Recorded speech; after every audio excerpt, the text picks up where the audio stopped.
England fans would probably want to turn away, but for those of you who still want to know what really happened and transpired last night, because this was a game that's going to be talked about for years and years to come, because it, just like the previous game, was also marred by controversy that is taking center stage as we speak. This has been a little over 12 hours, but the debate rages on. Dalma Chibbar alongside me to help us dissect and look at what happened yesterday, and we're going to be pricking her brains as to what she thinks of that controversial moment that changed the course of this match. But first things first, that scoreline does justice to the way things played out? Not for me. Honestly, I predicted and I hoped that England would win. I was supporting by them. the way, she got both the predictions wrong. So, in case you've been watching sports today, you very well know the predictions that she made yesterday on this very show. She's gotten both her predictions wrong. But anyhow, so perhaps that's the sentiment reflecting But right I now think as well. my predictions reflect the way teams have been playing. Probably not the score, but how the teams have been playing. Because I would say that England did have one of their greatest games yesterday, and we have seen massive improvement from where they started and where they've come, because they've definitely come a long way. And we see a lot of young players doing justice to, like, you know, what England is known for and the kind of football England is known for. So I feel like the scoreline definitely does not justify, and Harry Kane missing the penalty. I mean, it's a part of the game. We get it, heat of the moment, the pressure. It's a part, but definitely, like, all of us did expect him to convert it, and he did convert the one before. But again, we don't know what went in his head. But a sad final score. Absolutely. Very quickly, before we go on to talk about something that's been talked about globally, before we get to the controversial moment, how about that goal from that youngster? It was a beautiful goal. You know, one thing that I would like to say here is football and scoring goals in football is all about taking half chances. And too many didn't think twice. Yeah, exactly. And then he got the ball, and then he just looked up and he went for it, because we know everybody's capable of human errors on the field, and you're under immense pressure, and that does happen. And we have seen the ball sometimes just roll into the goalpost, and that does happen. It's all about taking half chances, and that's what he did, and he got a nice goal, and it was beautifully placed, and it was out of the reach, and there was no deflection. And would it make it to the top 5? I think it would. I think, but honestly, there's nothing that compares to the goal from Richarlison.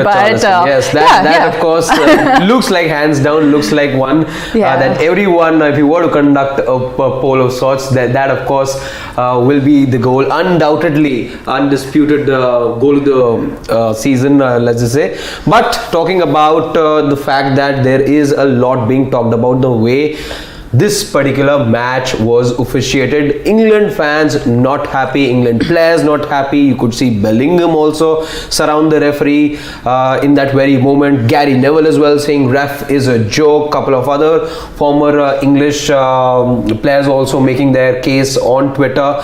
Harry Kane also not budging and very clearly saying that yes, the game, the way it ended, it didn't go the way the referee had a shocker in many ways, is what he said, and it was a game that was really, really poorly managed. Would you sort of agree? Because this all comes from the fact that yes, that first goal that too many scored early in the game, there is a bit of controversy attached to it. We saw those replays. Yes, it did look like there was a touch on Saka, but the ref allowed play to happen. How do you look at it? Honestly, if there's one thing that's really common, is all the teams that have been dropped out, they have been blaming how the decisions were made in the game. And I feel like as spectators and fans, the game has kind of become very transparent to how it was done before, because we can now closely look at the decisions that are being made, and we know that there is like a lot of reflection and a lot of talks and discussions that go on about smallest of decisions, because technology is huge, and we can see that in the form of video assistant referees. But picking on the game yesterday between France and England, there were a lot of fouls, but then the ones that they actually, because we know the decisions come down to last bit of details, because there's an offside if your finger's just out, or if it's like, it's over the last man. And you're using semi-automated technology this time around, exactly, which is a step further. Exactly. And if the game doesn't go your way, it's very natural to say that the decisions were poor. Yes, there were fouls, there were again, it's a physical contact, you're going to be pushed around, and we know a lot of players do like to dive to get get that advantage. And again, even that is a part of the game. So like for me, the decisions go down to very little details, and there is so much technology. There are so many people, there's so many eyes on the decisions being made. So I feel like human error has been reduced so much that we cannot really call refereeing a joke anymore, because it's become pretty transparent. But yeah, when things don't go. For those of you joining us right now, this is what Dalma Chibbar is referring to. Yeah, so I feel like just blaming or just referring to one thing when things don't go your way isn't really the way to approach, because there are a lot of elements, and we saw that England came so close to scoring so many times, and I am pretty sure that had they put that ball behind the net or they would have gotten those goals, probably these controversies wouldn't have come up. But speaking just of that particular moment, the fact that Saka was being brought down, what's your take on it? We all saw the replays. Do you think there was a foul there, or maybe the fair call was made, and yes, the referee was right in terms of letting the play go on?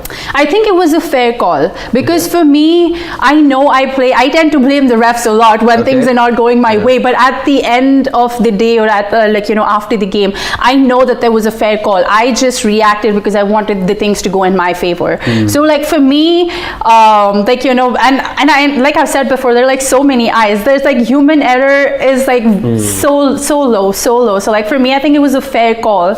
And again, like French got a goal out of it, so nobody likes that, and nobody would want to start being a goal down in the first 20 minutes. So it is what it is, right? It's a field of sport, anything can happen. Yes. But moving on from a goal that was scored to a goal that possibly could have been scored, your thoughts on that penalty? I expected him to put it easily on the back of his net. He went for power. I feel like had it been for the technique, we know him as a goal scorer. England knows him as a goal scorer. He's the skipper. He leads by example, and he scored so many penalties.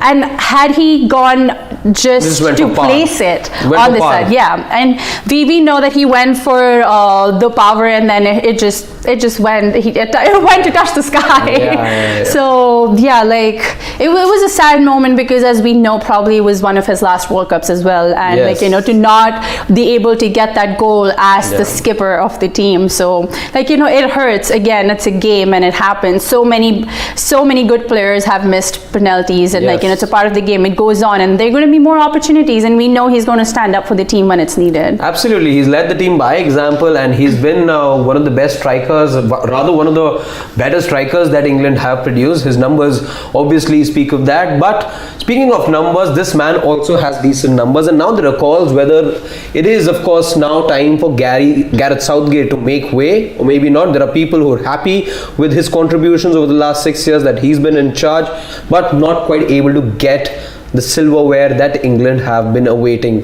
What's your thoughts on, and how do you look at his tenure, and where would you like to see Gary Southgate? Would you want him to continue, build on where he is right now, or maybe this English side with all the blood, the young blood that they have, maybe it's just time to get in somebody new who can give that extra push that is required to just get over the line? I think in the past 6-7 years he's done a great job with the team, because we know that England hit a rough patch where they were trying to rebuild the team, and they were trying to get newer and younger players together. And I think he's been able to do a great job, because we've seen how England has progressed to better performances. And we know, even yesterday they had one of their greatest games. But I feel like to what he has built up to now, maybe giving him a year more to see if he can actually get this, because at the end of the day, that's what matters. Getting trophies, that what matters. But if not, I think if he's not able to produce that, maybe it's time to get in a newer or a fresher brain, a fresher a fresh tactical, a fresh philosophy. And maybe that's the way to approach. Maybe someone with a different idea or a different perspective can match to what the needs of the players are and what the needs of the team are, and probably be able to structure the team in a certain way, because his style of play is starting to reflect now, but I don't think it is still the way to go, because again, the results at the end of the day is what matters. And if you cannot get that, then I feel like it is probably it's time to make way for other people to come in.